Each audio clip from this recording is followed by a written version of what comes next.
You know that person who never uploads anything? Maybe it's someone you know. Maybe it's you. While everyone else is posting airport selfies and sunset reels, they're just there, actually on the trip, actually present. And while it might look like they're missing out, there's a real chance they've cracked a code the rest of us are still stuck in. The less you feel the need to display your life online, the more grounded it often feels offline. Let me ask you this. When was the last time you shared something on social media? Now think about the last time you almost posted, but didn't. That pause matters, because in that brief moment between opening the camera and tapping post, your brain runs a silent checklist. Will this get enough likes? Does this make me look successful enough? Is my life impressive enough for people I barely know anymore? That hesitation says more than the post ever could. There's a sociologist, Irving Goffman, who said we all manage impressions. We put on different versions of ourselves depending on who's watching. Social media didn't create that instinct. It amplified it. It turned everyday life into a stage with a global audience and no delete button. Now, a bad outfit choice isn't just embarrassing, it's archived. A weird caption isn't just awkward, it's searchable. So the people who don't post, they're not losing the game. They've stepped out of it entirely.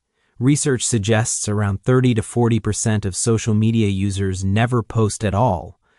Researchers label them lurkers, which sounds unsettling, like they're hiding and observing, but studies published in Frontiers in Psychology paint a very different picture.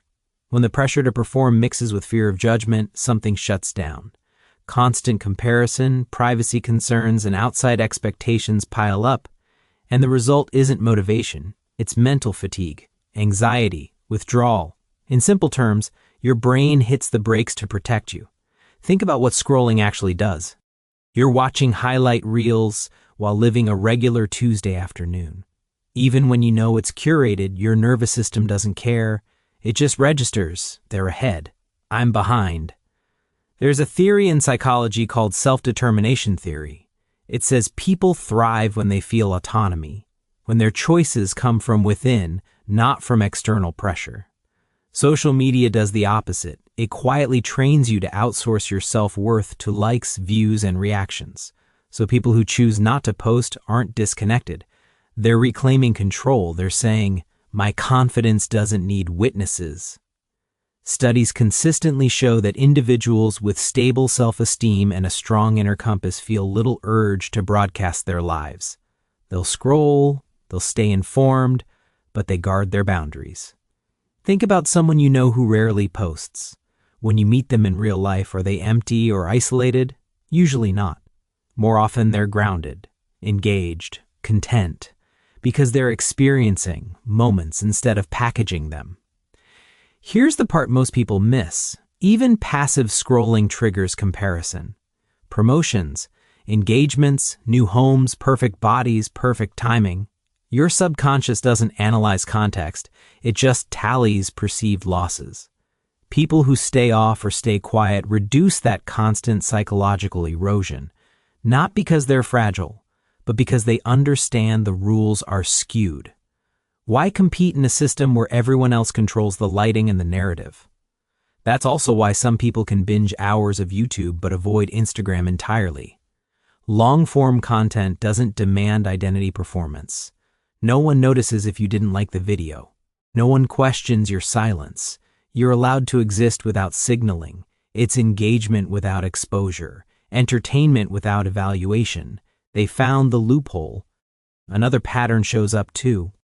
People who avoid social media often maintain fewer connections, but those connections run deeper.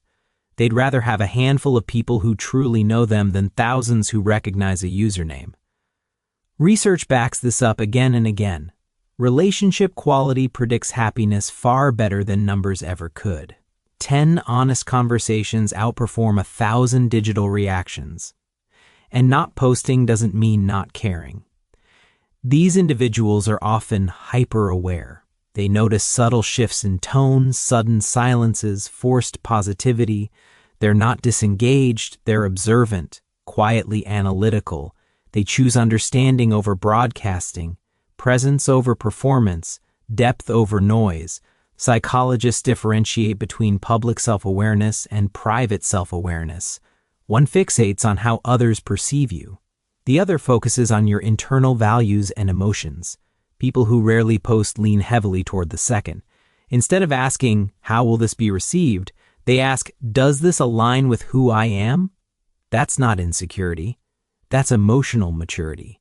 Without the constant task of managing an image, the mind has room to reflect, to grow, to build an identity that doesn't collapse without applause, an identity that exists even when no one's watching.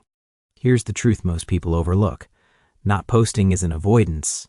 It's restraint. It's recognizing that your inner life has value beyond consumption, that some moments lose their magic once they're turned into content, that sunsets are richer when you're not framing them, conversations deeper when you're not drafting captions, achievements more fulfilling when they stay personal. Research suggests people who rarely post show higher self-reflection and emotional regulation. They're less vulnerable to the dopamine crashes tied to online validation. They're thinking long-term. And here's the irony. The qualities social media promises, connection, confidence, self-expression, are often strongest in the people who step away from it. Social platforms claimed they'd bring us closer.